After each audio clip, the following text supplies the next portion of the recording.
नमस्ते, निर्जा एजुकेशन में आपका हार्दिक स्वागत है। यदि इस चैनल पे आप नए हैं तो सब्सक्राइब कीजिएगा और बेल आइकन को दबाना मत भूलिएगा।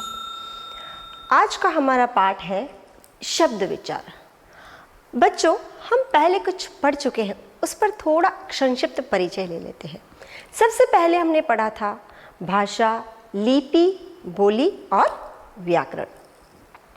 उस पाठ में हमने भाषा के बारे में सीखा, बोली के बारे में सीखा, लिपि के बारे में सीखा और जब व्याकरण आया तो व्याकरण के बारे में भी सीखा।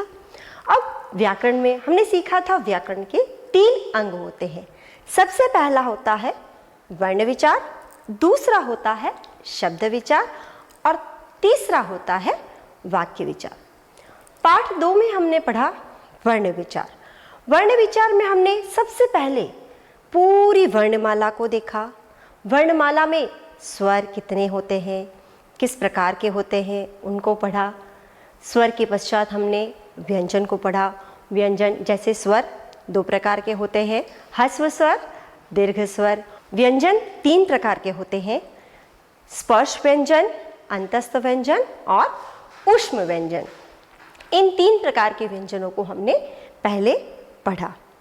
अब वर्ण विचार पे विचार करने के पश्चात व्याकरण का दूसरा अंग है जो हमारा क्या है, शब्द विचार। यह कक्षा 6, 7, 8 के लिए बहुत ही उपयोगी है यह पाठ। अब हम सबसे पहले देखते हैं शब्द विचार किस प्रकार है। बच्चों, आपने फूलों को देखा हो, फूल कई प्रकार के होते हैं। यदि फूल अलग अलग हैं, यदि हमने उसको एक सुई धागे में पिरोकर माला बना लेते हैं तो वह एक पूर्ण रूप से किसी को पहनाने के लिए उपयोगी एक माला बन जाती है। उसी प्रकार शब्द भी बहुत प्रकार के होते हैं जिसका हम व्याकरण में उपयोग करते हैं और निश्चित अर्थ देने वाली वही ध्वनि या वर्ण जो सार्थक समूह है वही क्या कहलाता है, शब्द कहलाता है। दूसरे शब्दों में हम कह सकते हैं वर्णों की सार्थक ध्वनि ही क्या कहलाती है, शब्द कहलाती है। दूसरे शब्द में हम क्या कह सकते हैं, वर्णों की सार्थक ध्वनि ही शब्द कहलाती है। शब्द विचार में हम शब्दों की विशेषता देख लेते हैं। शब्द वर्णों के मेल से बनते हैं। पहला, शब्द वर्णों के मेल से बनते हैं। प्रत्येक शब्द का कोई निश्चित रूप से अर्थ होता है। प्रत्येक शब्द का निश्चित रूप से कोई न कोई अर्थ होता है।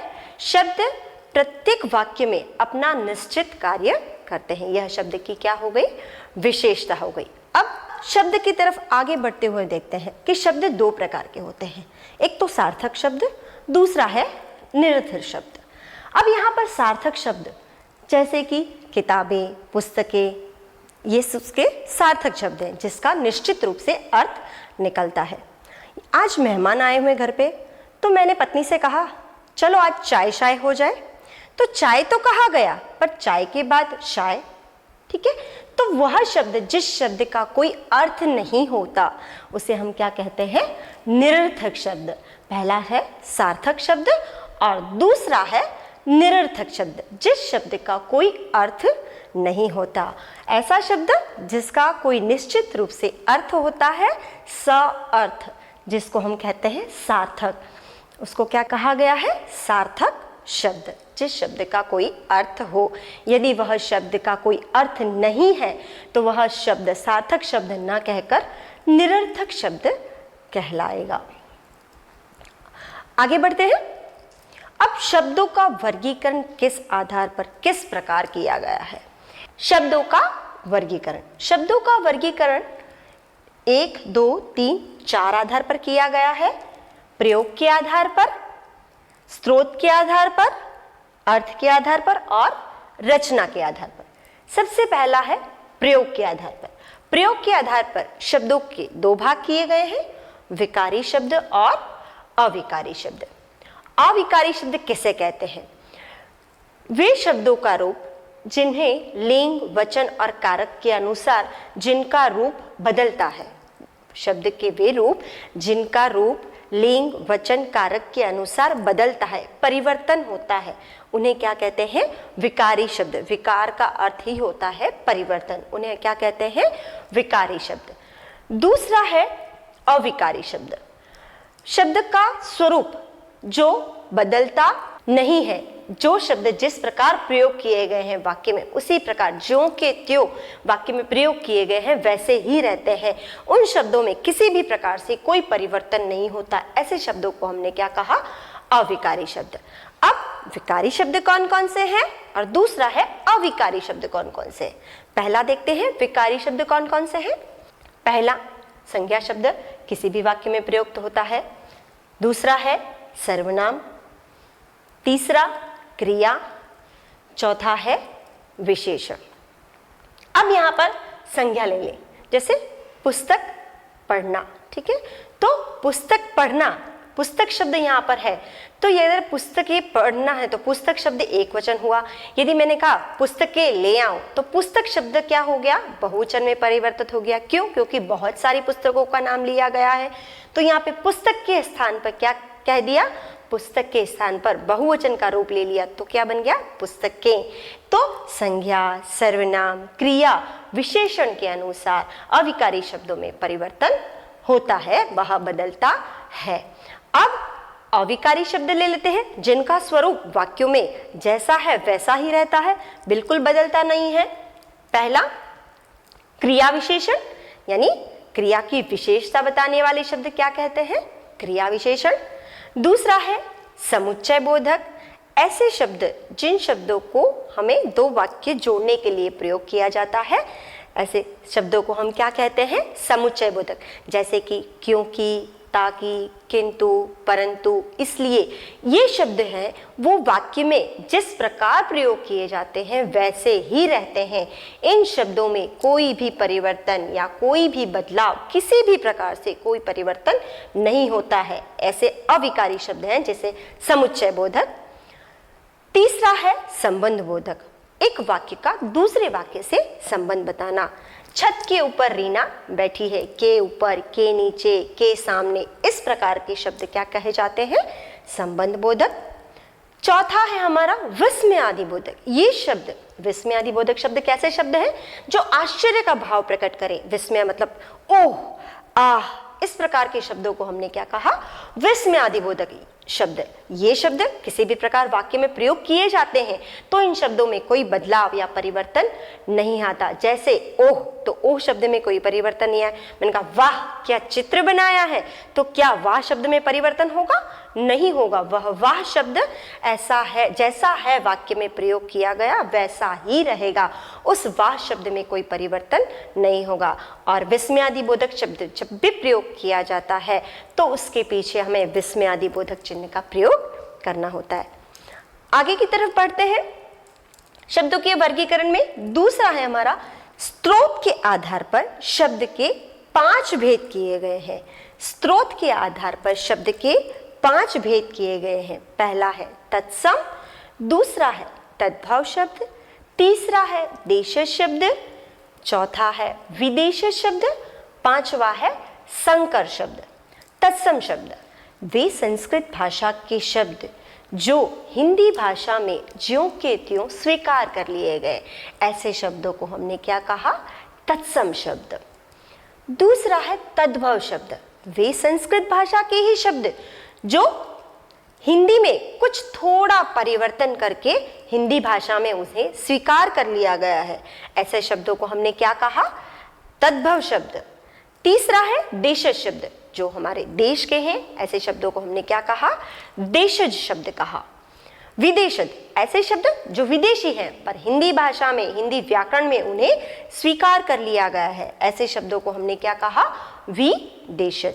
पांचवा है संकर शब्द, ये ऐसे शब्द है जो अंग्रेजी और हिंदी दोनों भाषाओं को मिलकर बनाए गए। जैसे रेल, रेल शब्द अंग्रेजी है, दूसरा है गाड़ी, वो हिंदी शब्द है, तो दोनों को मिलकर एक शब्द बनाया गया है रेलगाड़ी। ऐसा शब्द क्या कहा गया है? संकर शब्द कहा गया है। अब शब्दों के वर्गीकरण में तीसरा भेद है हमारा अर्थ के आधार पर। अर्थ के आधार पर शब्दों के 4 भेद किए गए हैं। अर्थ के आधार पर शब्दों के 4 भेद किए गए हैं। पहला समानार्थी शब्द, जो एक समान शब्द हो या फिर हम कह सकते हैं पर्यायवाची शब्द जिसे कहते हैं। दूसरा है एकार्थी शब्द, ऐसा शब्द जिसका अर्थ एक ही हो, दूसरा कोई अर्थ ही उस शब्द का ना हो। तीसरा शब्द विपरीतार्थक शब्द। विपरीतार्थक शब्द को बच्चों और भी क्या कहते हैं? विलोम शब्द, जैसे ऊपर, नीचे, आगे, पीछे, बहुत सारे विपरीतार्थक शब्द हैं। चौथा है हमारा अनेकार्थी शब्द, एक शब्द पर उसके अर्थ बहुत होते हैं, बहुत सारे उसके अर्थ होते हैं, ऐसे शब्दों को हमने क्या कहा? अनेकार्थी शब्द। अब शब्दों के वर्गीकरण में हमारा चौथा है, रचना के आधार पर शब्द के 3 भेद किए गए हैं। पहला है रूढ़ शब्द, दूसरा है यौगिक शब्द और तीसरा है योग रूढ़ शब्द। पहला रूढ़ शब्द, हिंदी भाषा के वे शब्द जो किसी विशेष अर्थ के लिए प्रस्तुत किए जाएं। हिंदी भाषा के वे शब्द जो किसी विशेष अर्थ के लिए प्रकट किए जाते हैं, ऐसे शब्दों को हमने रूढ़ शब्द कहा, जैसे गाय, पुस्तक, कलम आदि। दूसरा है यौगिक शब्द। यौगिक शब्द वे शब्द हैं जो 2 या 2 से अधिक रूढ़ शब्द या शब्दांश के लिए प्रयोग किए जाते हैं, ऐसे शब्दों को हमने क्या कहा? यौगिक शब्द। जैसे रसोई, धन, घर, तो एक शब्द बना रसोई घर। तीसरा है योग रूढ़ शब्द। ये वे शब्द हैं जो किसी विशेष वस्तु या विशेष चीज या विशेष व्यक्ति के लिए प्रस्तुत किए जा सकते हैं। योग रूढ़ शब्द ये वह शब्द है जो किसी विशेष व्यक्ति या वस्तु के लिए प्रयोग किए जाते हैं, जैसे दशानन, 10 मुख हैं जिसको क्या कहा जाता है? रावण। यानी दशानन शब्द का प्रयोग कहाँ किया जाता है? योग रूढ़ शब्द क्या कहा जाता है? जैसे दशानन शब्द है वो क्या कहा जाता है? योग रूढ़ शब्द कहा जाता है। अब पूरा शब्द विचार का मैं थोड़ा सा पुनरावर्तन कर देती हूँ ताकि आपको अच्छी तरीके से समझ में आए। सबसे पहले हमने क्या कहा? वर्ण। वर्ण भाषा की सबसे छोटी से छोटी इकाई जिसके हम और टुकड़े नहीं कर सकते, हमने वर्ण में पढ़ा था। अब उन्हीं वर्णों की सार्थक ध्वनि को हमने क्या कहा? शब्द कहा। वर्ण भाषा की सबसे छोटी से छोटी इकाई है जिसके हम और अधिक टुकड़े नहीं कर सकते, या हम कह सकते हैं उच्चरित ध्वनि भी कहा है हमने। वर्ण भाषा की सबसे छोटी से छोटी उच्चरित ध्वनि है जिसके हम और अधिक टुकड़े या खंड नहीं कर सकते। उसके बाद वर्णों के साथ ही उन्हीं वर्णों का क्रम हमारा चल रहा है। वर्णों के सार्थक समूह को हमने क्या कहा? शब्द कहा। वर्णों के सार्थक समूह को हमने क्या कहा बच्चों? शब्द कहा। अब वर्णों के सार्थक समूह को हमने शब्द कहा तो वह ध्वनि भी है और वर्ण भी है। आगे बढ़ते हैं। शब्द के 2 भाग होते हैं, निरर्थक शब्द, सार्थक शब्द। पहला सार्थक शब्द, जिन शब्दों का कोई अर्थ होता है उन्हें क्या कहते हैं? सार्थक शब्द। और जिन शब्दों का कोई अर्थ नहीं होता, मैंने बताया था ना, चाय, शाय, तो जो चाय है उसका तो अर्थ है पर उसके साथ में ही शाय का प्रयोग किया गया है, वो शब्द कैसा शब्द है? निरर्थक शब्द है, जिस शब्द का कोई अर्थ नहीं होता है। ध्यान से सुनना। आगे है शब्दों का वर्गीकरण। शब्दों का वर्गीकरण 4 भागों में किया गया है। सबसे पहला प्रयोग के आधार पर, दूसरा स्रोत के आधार पर, तीसरा अर्थ के आधार पर और चौथा है रचना के आधार पर। पहला हमने देखा प्रयोग के आधार पर। प्रयोग के आधार पर 2 भाग किए गए हैं, विकारी शब्द और अविकारी शब्द। विकारी शब्द वे शब्द हैं जिनका स्वरूप लिंग, वचन, कारक के अनुसार बदलता है, उन्हें विकारी शब्द कहते हैं। और जिन शब्दों का स्वरूप लिंग, वचन, कारक के अनुसार बदलता नहीं है, वाक्य में जैसे हैं वैसे ही प्रयोग किए जाते हैं, उनका स्वरूप किसी भी प्रकार से बदलता नहीं है, ऐसे शब्द हमने क्या कहे? अविकारी शब्द। विकारी शब्द कौन से हैं? संज्ञा, सर्वनाम, क्रिया, विशेषण। अविकारी शब्द कौन से हैं? क्रिया विशेषण, समुच्चय बोधक, संबंध बोधक, विस्मय आदि बोधक। दूसरा है हमारा स्रोत के आधार पर। स्रोत के आधार पर शब्दों के 5 भेद किए गए हैं। तत्सम शब्द, तद्भव शब्द, देशज शब्द, विदेशज शब्द और संकर शब्द।